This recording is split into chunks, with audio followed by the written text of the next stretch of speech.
I, 35 am. Never thought I'd end up writing one of these Reddit posts, let alone anonymously confessing the most humiliating, twisted story of my life. But here I am, wide awake at 3:11 a.m., staring at the ceiling of our cold guest bedroom, wondering how the hell things got so weird, and whether I'm actually the asshole in this whole mess. My name's Jason. I work in IT, mostly back-end development and cybersecurity audits for a mid-sized firm out in the Chicago suburbs. It's a decent job, remote most days, pays well, lets me work in sweatpants and drink too much coffee without anyone judging me. From the outside, I guess you'd say I had a comfortable life. House in Naperville. Good job. No kids. A wife, Lindsay, 33F, who works in interior design and freelances for high-end condo remodels. We've been married for 5 years. And for the first 2 or so, it was fine. I won't lie and say it was some fairy tale romance, but we had chemistry. She laughed at my dry sarcasm. I actually liked her Pinterest obsession. We used to cook together on Sundays. She liked white wine, I liked whiskey, and somehow we made it work. Until we didn't. I don't know exactly when the drift started, but I felt it in the silences. Not the peaceful kind, the loaded kind. We'd sit at dinner and not say a word. Her eyes would be glued to her phone, scrolling Instagram or texting God knows who. I'd pretend I had Slack notifications to check. Even the dog, Waffles, our overweight beagle, seemed depressed. And the bedroom? Forget it. We'd gone from 3 times a week to once a month, and even then, it felt like a chore.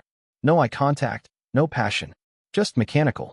I started staying later at work, sometimes intentionally. I'd park in the lot and sit in my car watching YouTube videos, just to delay going home. At one point, I remember thinking, maybe this is just what marriage is like. You grow apart. You endure. You exist beside each other instead of with each other. But then something changed. Lindsay started acting different. I noticed it first when she started dressing up for her client meetings. Heels, lipstick, jewelry she hadn't worn since our honeymoon. She got a new perfume, musky, expensive. I caught a glimpse of her lock screen once and saw a message preview from someone named Dr. L. I didn't say anything at first. I didn't want to be that guy, the paranoid husband, the one who accuses without proof. But the signs kept piling up. She started going out more, saying she had design consults in the city that ran late. She'd come back flushed and distracted, sometimes smiling at nothing. One night, she was in the shower and her phone buzzed on the nightstand. Normally, I wouldn't have looked, but my heart was in my throat. I picked it up. The message read, "You're opening up beautifully. Can't wait to see what we uncover next." Dr. L. I swear my stomach dropped. My hands went cold. Uncover? Opening up? I sat on the edge of the bed in disbelief, phone still glowing in my palm, until I heard the shower shut off. I put it back without saying a word. That night, I couldn't sleep. I kept hearing her laughter, not from that night, but from before, when we used to joke about couples therapy and say, we're too stubborn for a shrink. Now she was texting some guy like that?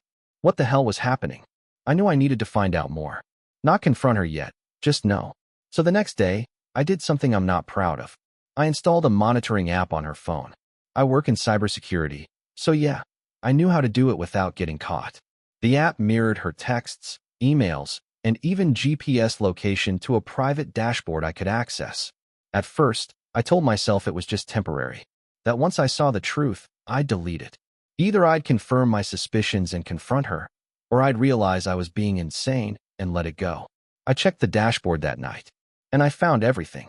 Her texts to Dr. L were constant, thoughtful, intimate, but also strange. They weren't sexts or flirty emojis. They read more like journal entries. She talked about her childhood, her fears, how she sometimes felt like she wasn't real in our marriage. She said things like, I want to feel seen again. I miss the version of myself that laughed. Jason doesn't even look at me anymore. I kept scrolling. I wanted to be mad. I was mad. But beneath the rage, there was something else creeping in, confusion. Because this guy, he wasn't responding like a lover. He was asking questions. Deep ones. He'd write back things like, when did you first feel the distance between you two? Are you ready to confront that version of yourself? Let's try something bold this week. The most recent message chilled me. Next session, I want you to let go completely. Trust me. If we trigger something in him, we'll know. What the actual hell? This wasn't an affair. Or at least, not a normal one. There was no mention of sex, no romantic emojis, just layers, therapy talk, intimacy exercises, and Lindsay saying things like, "I think he's finally watching me again." Watching her, it felt like I was the subject of some twisted experiment. And still, I said nothing. Not yet. So yeah, I kept spying. Every night for the next 2 weeks, I'd pour myself a glass of Knob Creek, sit at my office desk like I was checking a server log, and instead open the app dashboard. Her texts to Dr. L were like emotional autopsies, brutally honest, raw, sometimes poetic in a way that made me feel like I didn't even know who I was married to. She was baring her soul to him, not just about me, but about her entire life. Stuff she never told me. Trauma from her early 20s. A miscarriage I didn't even know she had, apparently before we met. She talked about how she felt like her identity was dissolving in our marriage. She said I made her feel invisible. She admitted to faking orgasms just to avoid hurting my confidence. Reading it felt like being gutted with a dull knife. And yet, she wasn't lying to him. She was being more honest with him than she had ever been with me. Every night, I thought about confronting her, about just blowing it all up, screaming at her that I knew, that I read every word, that I watched her location updates and knew she wasn't going to a damn client consult. She was sitting in a goddamn downtown office that didn't even exist on Google Maps. I tried looking up the address she kept visiting, 119 West Raleigh Street, and got nothing but an old listing for a closed Pilates studio. At this point, I knew something bigger was going on. So I followed her. Yeah, like physically. I waited until a Friday. She said she was going to be out late, lots of renderings to review, whatever the hell that means, and I followed her car from a distance. She didn't see me. She's a distracted driver, always fiddling with the AC and checking her phone at stoplights. She drove downtown, parked in a private garage near Raleigh, and walked, confidently, like she'd done this dozens of times, into a nondescript building that looked totally abandoned. No sign, no lights on in the windows, just a black metal door with a buzzer panel. She pressed something. The door clicked open. She went inside. I sat in my car for 20 minutes, hands glued to the steering wheel, heart pounding like a fucking drum. The urge to storm in after her, to demand answers, it nearly overwhelmed me. But I didn't move, because part of me needed to see where this led. I drove home that night feeling like a man halfway between a heart attack and a panic attack. I didn't eat, didn't sleep, just stared at the last message she'd sent to Dr. L. If he doesn't react soon, maybe it's really over. The next day, Lindsay was cheerful. Cheerful. She wore this loose white t-shirt she knows I like, made blueberry pancakes. I hate pancakes, she forgot, and even sat next to me on the couch during a Cubs game. She never watches baseball. At one point, she reached for my hand, and I flinched.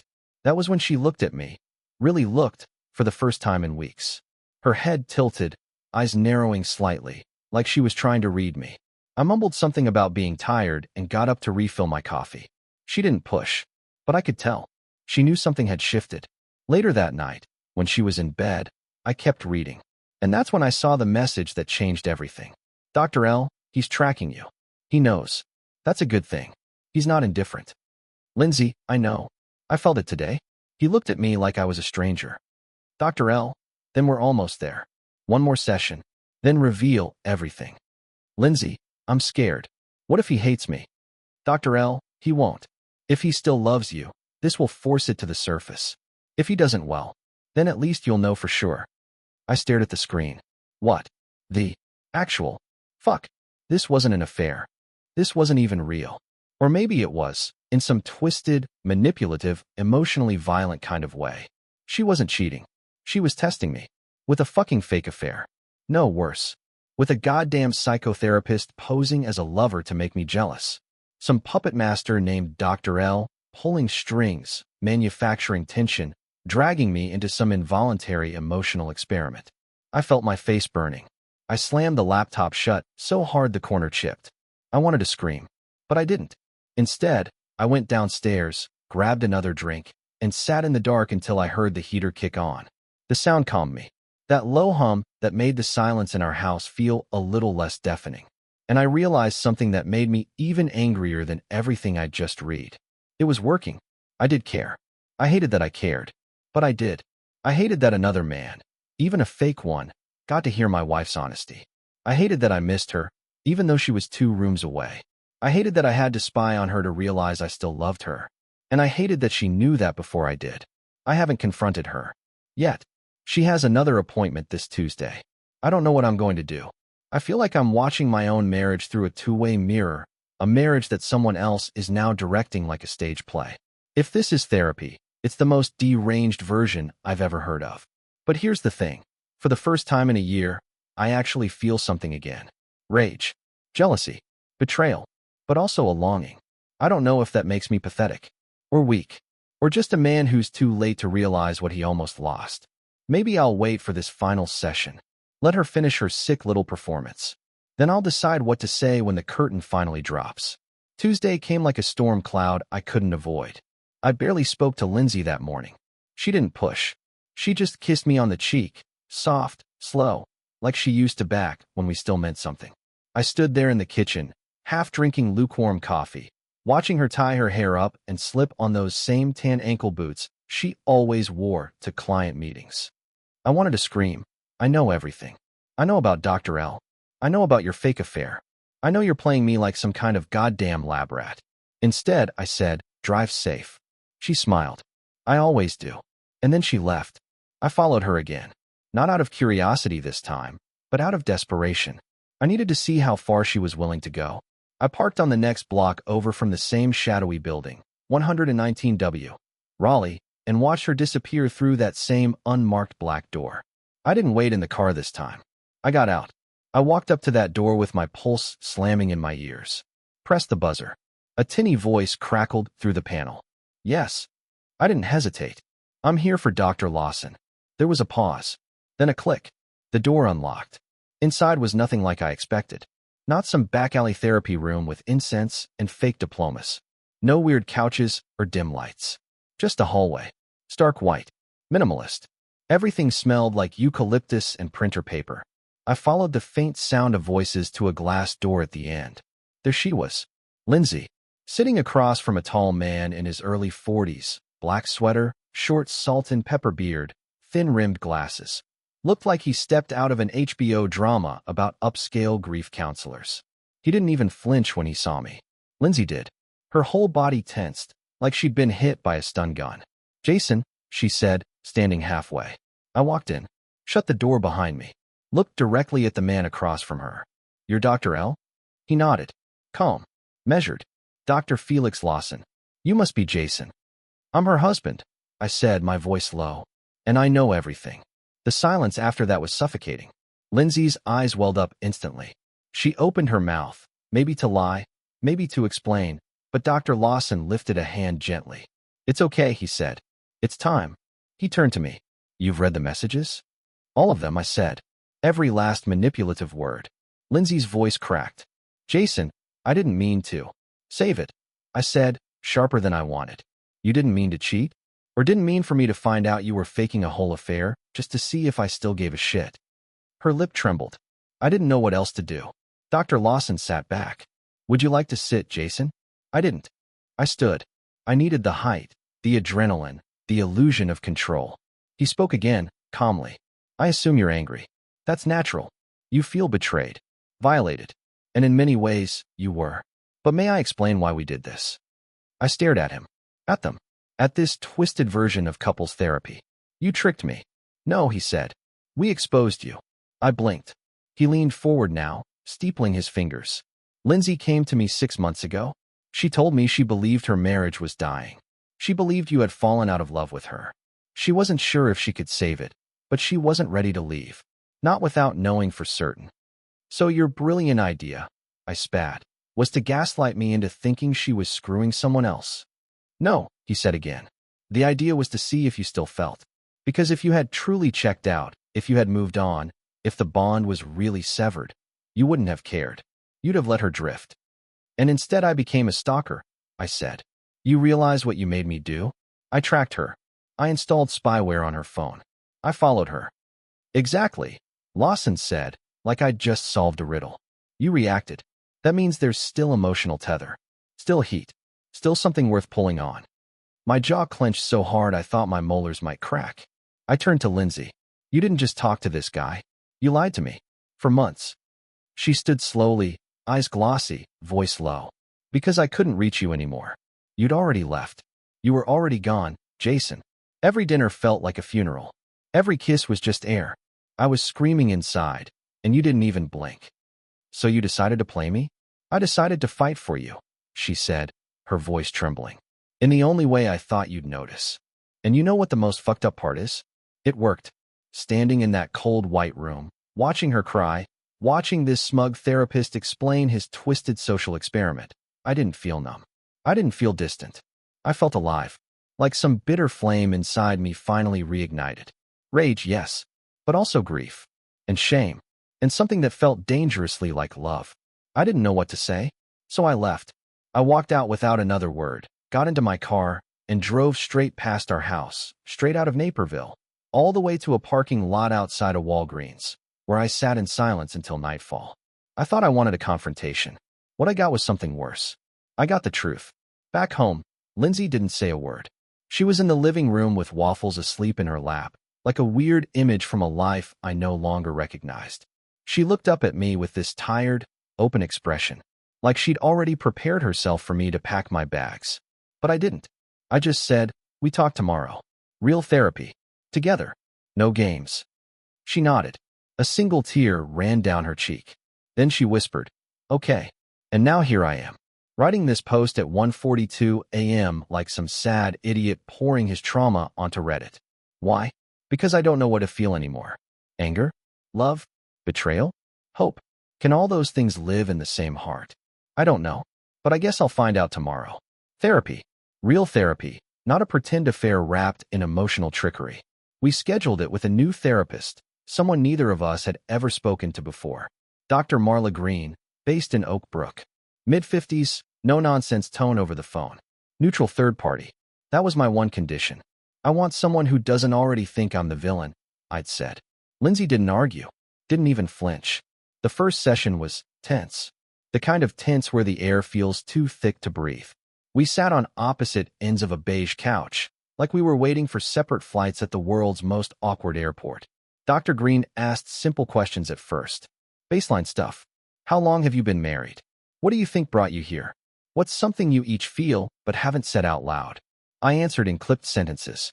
Lindsay spoke like someone afraid of stepping on glass. Until Dr. Green leaned forward and said, let's not waste time. Tell each other, right now, what's really broken. And somehow we did. Lindsay went first. She talked about the loneliness, the way our conversations had dried up into one-word check-ins, how I hadn't told her she looked beautiful in over a year, how she felt like a ghost inside our home. I didn't want to cheat, she said, eyes red. I didn't actually cheat, but I needed something drastic. I needed to know if there was anything left to fight for. Then it was my turn. I told her about the resentment I'd buried, how I'd felt like she prioritized her job, her clients, her Instagram account, over us. How I felt judged, like nothing I did was ever enough. And how, somewhere along the way, I just stopped trying. I thought you were gone already, I admitted. So I started checking out first. Maybe to protect myself. Maybe just to beat you to it. I watched her face crack at that. The honesty hit both of us like a gut punch. Dr. Green didn't say much. She just let the silence hang. And in that silence, something shifted. Not forgiveness. Not healing. But honesty. Which, I guess, is a start. The second session went deeper. We unpacked the spy app one installed on her phone. I don't forgive that, she said. It was a violation. And what you did wasn't. I shot back. Dr. Green held up a hand like a traffic cop. Let's be very clear. You both crossed serious boundaries. But the reason you're here is because you still want to repair, not destroy. If you didn't, we wouldn't be having this conversation. That hit me. Because she was right. If I'd really wanted out, I would have left the moment I read those texts. Or the moment I walked into that weird-ass therapy trap Lindsay had set up. But I didn't.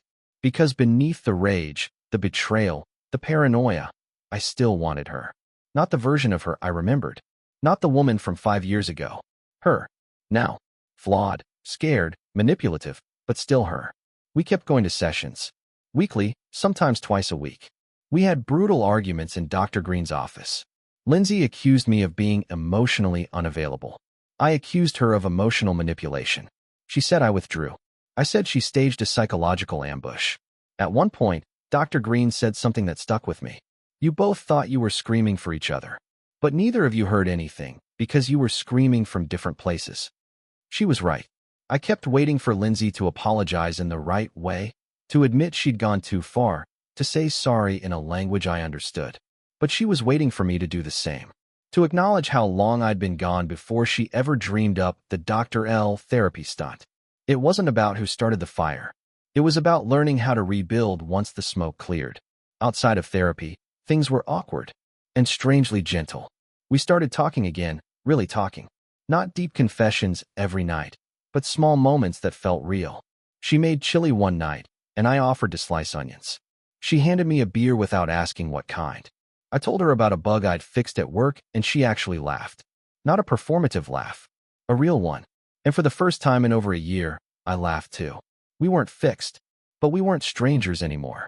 One night, maybe 3 weeks in, I came downstairs around midnight and found her in the kitchen in one of my old college hoodies, spooning peanut butter straight from the jar. We made eye contact. She froze. Then she held the jar out to me. Truce. I took the spoon. And yeah, it sounds small, but it felt huge. Dr. Green eventually asked us if we wanted to continue long-term couples work. We both said yes. Because, for better or worse, we still chose each other. And the weirdest thing is, I think the whole Dr. L stunt, as bats hit crazy and unethical as it was, actually forced us to reckon with what we'd both been pretending didn't exist. The rot, the numbness, the slow erosion of a marriage nobody wanted to admit was crumbling. It was like a fire alarm going off in the middle of a slow leak.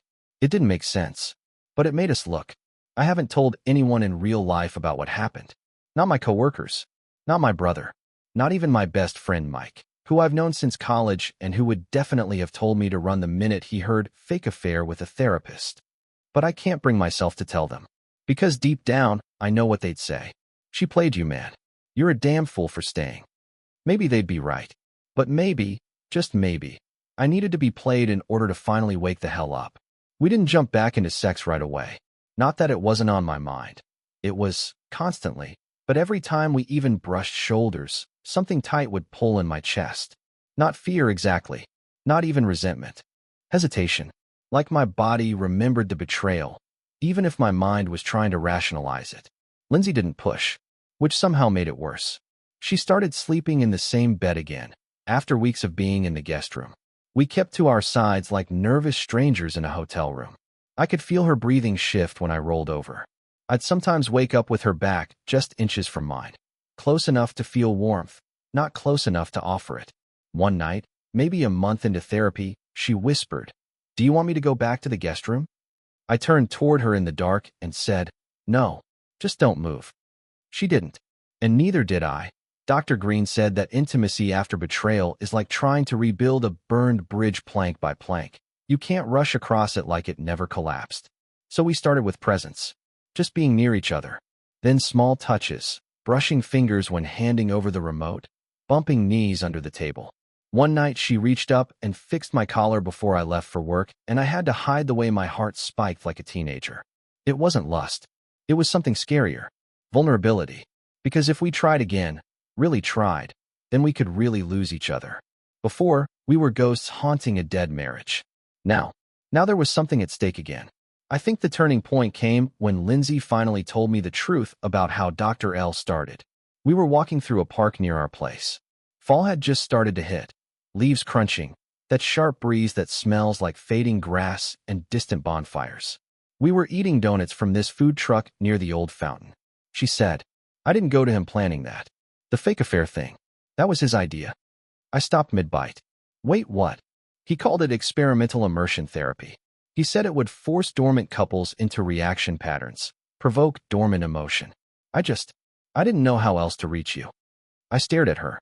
He said the safest way to know if you still cared was to make you jealous.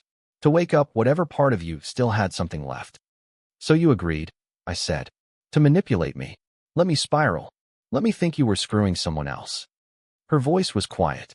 "I wanted to know if I mattered to you enough to make you feel anything." I didn't know what to say to that. Not right away. So I didn't say anything. We walked the rest of the loop in silence. That night, I found myself replaying old memories. Not the big ones. Not the wedding. Not the honeymoon. Not the anniversaries.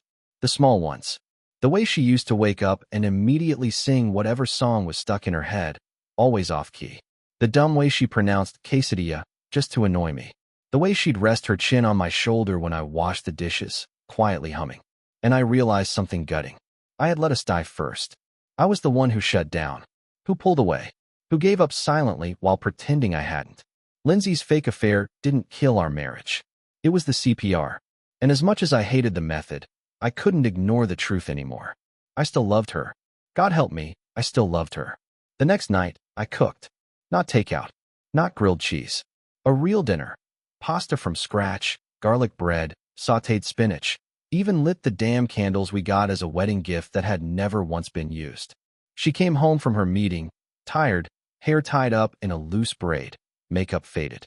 I met her at the door. She froze when she saw the table.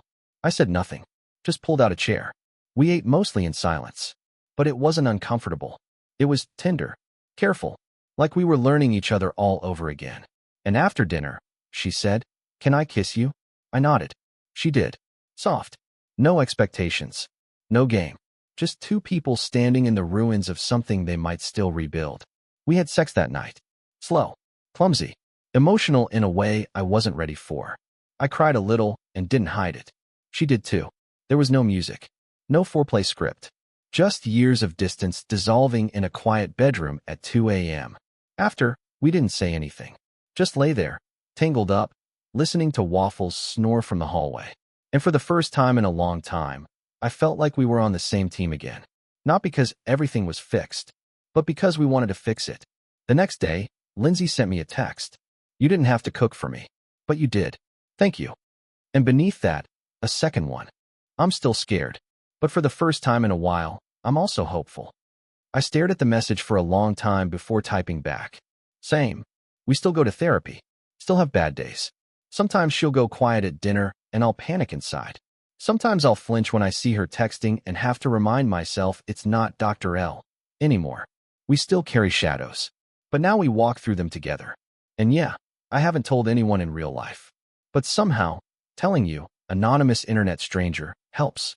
Because maybe if I can be honest here, I can stay honest there. And maybe that's the real beginning of whatever this new version of us is. So here's the thing no one tells you about reconciliation. It's quiet. Not dramatic. Not this big, sweeping moment of, now we're fixed. It's silence. A soft, humming kind of work. Like sanding down sharp edges one by one. A few weeks after we reconnected, Lindsay and I fell into this delicate rhythm. Like two people learning a second language together. We still had therapy. Still fought sometimes. Still hit walls of awkwardness. But it was different. There was intention behind it now. Not just coexisting. Building. One Tuesday night, we ended up in the garage, digging through old boxes. Not for any real reason. I think we were both avoiding a hard therapy session from earlier that day. Dr. Green had pressed us on the long-term picture. Trust, forgiveness, future kids. Neither of us answered well. So we went into the garage instead. That's where we found the box labeled Honeymoon, Maui, Polaroids, receipts, a broken snorkeling mask, one of those cheesy plastic keychains shaped like a pineapple. We sat on the floor and flipped through pictures, some faded, some water-damaged. And we laughed. Not nervous laughter. Not strained. Just us. A picture of me with an awful sunburn. One of her passed out in a hammock, mouth wide open, holding a margarita like it was a newborn. A blurry photo where her hair is flying in the wind on the back of a moped, and she's flipping off the camera. I looked at her, really looked, and realized I hadn't seen her smile like that in years. Not just in the photo now. Sitting on the concrete floor, cross-legged, in sweatpants, her fingers smudged with dust and nostalgia. That moment hit harder than any therapy session, because it reminded me who she was, not just as my wife, but as a person. Someone funny, someone brave, someone who took risks and chased feelings, even if it meant staging a fake affair to try and wake up her husband. Was it crazy? Yeah, but it came from a place of fighting, and that mattered. Of course, we weren't magically cured. A few days later, I had a setback. I was working late, finishing up a client audit, and when I finally came downstairs around 9:30, Lindsay was in the living room, her laptop open, smiling at something on the screen.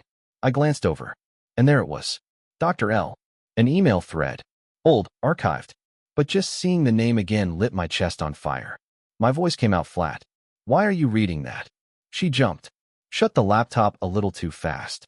It's nothing. I was just looking over something I said back then. Why? I don't know. Maybe just trying to understand what I was thinking at the time. I didn't respond. I couldn't. It felt like salt in a half-healed wound. She stood, walked over slowly. Jason, I wasn't hiding it. I swear. I didn't reach out to him. I guess I wanted to remind myself how far we've come.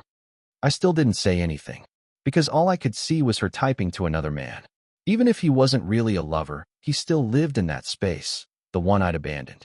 And yeah, that festered for the rest of the night. We brought it up in therapy the next day. I admitted I felt blindsided. Lindsay admitted she hadn't thought it through. Dr. Green said something that stuck. Forgiveness is not amnesia. You're not required to forget, but you are required to choose whether to move forward with open eyes or stay stuck in the same room, replaying the worst part of the story. She turned to Lindsay. And you must honor that his trust is a fragile gift right now. Even curiosity about the past can look like betrayal if you don't bring him into it. That shifted something between us. Later that night, Lindsay pulled out the laptop again, this time with me. She showed me the email. Her words from that time were raw, desperate. At one point she'd written, I think he's gone. Like, really gone. I feel like I'm married to a ghost. It hurt to read, but it was also honest. And that honesty, shared now instead of hidden, made it easier to breathe. A week later, she deleted the entire Dr. L archive. Didn't make a show of it. Just told me she was doing it, clicked a few buttons, and it was gone. I don't want to need proof of the past, she said. I want to build something new. From scratch. And we are. Little things. A shared grocery list. A weekend hike without phones. Rewatching the old Parks and Rec episodes we used to quote constantly. Even adopting a second dog. A rescue mutt named Pickle who pees when he's excited and chews everything we own. It's not perfect. Sometimes I still flinch at weird moments. Sometimes she goes quiet, and I wonder if she regrets staying. Sometimes I wake up and forget, for one blissful second, that we ever hit rock bottom, and then I remember all over again. But here's the difference. We talk about it now. We don't bury it. We don't fake it. We sit in the discomfort. Together. I don't know what the end of this story is. We haven't written it yet. But for the first time in years, I'm not afraid to pick up the pen. We hit a wall again last week. You'd think by now we'd be getting better at navigating the rough patches, recognizing the signs, steering away from the same cliffs. But grief, resentment, and trust, they don't follow rules. They have tides. And this one crashed hard. It started small, like it always does. We were at a friend's housewarming. Mutual friend, Amy, someone from Lindsay's old design firm. We hadn't seen a lot of people in a while, hadn't really done the social thing since the fallout. I was nervous. Lindsay was glowing, dressed up, full makeup, confidence in her posture that I hadn't seen in ages. People kept asking how we were doing. You know, the polite way people ask, when they already suspect something went down, but don't know if they're allowed to mention it. Lindsay smiled, said things like, we're working on stuff, or, it's been a reflective year. But then someone, this guy Rob, who I vaguely remember from her office Christmas party, came over and said, hey, didn't you used to see some guy in the city? Therapist guy or something. The one with the weird loft space? My body froze. Lindsay gave this tight smile. That was a very specific kind of thing. Rob laughed. All right, yeah. All experimental. You were the talk of the team for a minute. You had everyone wondering if you were having an affair with your shrink. The table laughed. I didn't. I looked at her. She looked at me. And in that moment, loud music, laughter, wine flowing. The floor fell out beneath us again. We left early. Didn't speak on the drive home.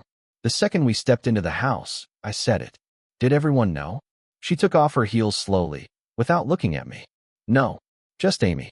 And maybe two others. I never talked about you. Just the therapy.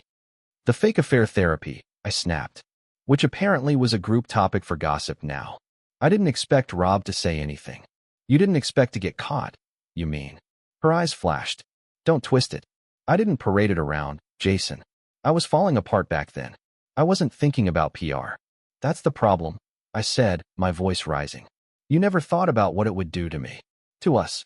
You just kept playing God with my life like some emotionally bankrupt. Say it. Manipulator. Silence. Then she walked past me and into the bedroom. The sound of the door clicking shut felt like a gunshot. I slept on the couch that night. The weird thing is, it wasn't even about Rob or the party. It was about how fragile everything still was. How fast we could unravel after months of stitching things back together. In therapy the next day, I told Dr. Green, it feels like she never really paid for what she did. I forgave her, but she got away with it. Lindsay didn't flinch. She just said, and I'll carry that guilt forever. But forgiveness isn't about punishment. It's about choice. You chose to stay. Dr. Green asked me something that hit harder than I expected. Jason, did you forgive her because you wanted her to suffer? Or because you wanted to heal? I didn't answer right away, because the truth was, some part of me did want her to suffer. Not physically, not even emotionally, but to feel the weight of it. Every single day. But the bigger part of me, it just wanted to stop bleeding. Later that week, Lindsay surprised me. She brought home an old notebook from the garage. One I didn't remember.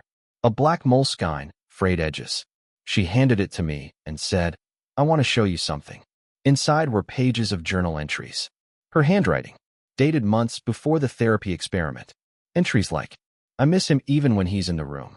Today, he didn't look at me once. I don't know if I'm still someone worth fighting for. And finally, one that stopped me cold. If I have to break him to save us, will he ever forgive me? I closed the notebook. We sat in silence again. Then I said, you should have shown me this before. She nodded. I know. There's no instruction manual for rebuilding trust. You just wake up every day and decide to stay. You accept the shadow that follows you. You stop trying to outrun it, and instead learn to walk with it. Lindsay and I still have rough days. Days when a look, a text, or a stray comment stirs the mud back up. But now we talk. We don't retreat to our corners and pretend nothing happened. We don't ghost each other in our own home. We face the wreckage. And slowly, we lay new bricks. One by one, we've started planning a trip. Just the two of us. Not Maui. Not a honeymoon reboot. Somewhere new. Maybe the coast. Maybe a cabin in Colorado. We don't want to recreate what we had. We want to build something different. Something true. Something ours. So here we are. 8 months since the night I discovered my wife was cheating on me. 6 months since I found out the man she was cheating with was a therapist in disguise. 3 months since we stopped surviving and started rebuilding. We just got back from that trip. We picked Mendocino, California, a quiet, foggy stretch of coastline neither of us had ever seen. Stayed in a little cabin off a cliffside road. No cell service, no TV, just the ocean and the wind, and a lot of uncomfortable honesty. There were no sweeping romantic gestures. No sex in the rain. No sudden moment where it all clicked and the world forgave us. But there were walks. There were long conversations over black coffee. There was Lindsay sitting next to me on the porch, her head on my shoulder, whispering, I still get scared sometimes. And me answering, so do I. But we're still here. There was a night we stayed up late listening to an old playlist we'd made together back when we first moved in. Most of the songs felt like strangers now. One, Holocene by Bon Iver, made us both cry. Not because of the lyrics, but because we remembered the first time we heard it and how we'd felt back then. Young, untouchable, stupidly certain that love was permanent. On the last night of the trip, Lindsay asked me something. We were lying on the floor, wrapped in this awful wool blanket that smelled like cedar and mildew, and she said, if we hadn't hit rock bottom, do you think we'd still be together? It took me a while to answer, because the real answer was probably no. I think we would have drifted into polite resentment. Quiet dinners, separate beds, the kind of marriage that looks fine from the outside, but inside, it's already rotting. I said, I think we'd still be roommates. She nodded. And now, I said, we're bleeding, but we're breathing. She kissed me. Not soft, not dramatic, just real. So, why am I writing all this? Why drop this twisted, intimate saga onto Reddit like some late-night confession? I don't know. Maybe because I want to know what others would have done. Maybe because I still don't know if I'm the villain in this story, or the fool. Or maybe, like Lindsay, I just needed someone to hear me. So here's the final question, Reddit. If your partner faked an affair, with the help of a therapist, just to test if you still love them, would you stay? Would you forgive? Would you try to rebuild? Or would you walk away, No matter how real the love once was. Me? I chose to stay. Because somewhere inside the wreckage, I saw something worth saving. Not just her. Us. And yeah, maybe I'll regret it someday. But not today. Today, I'm still choosing her. And for the first time in a long time, I think she's choosing me too.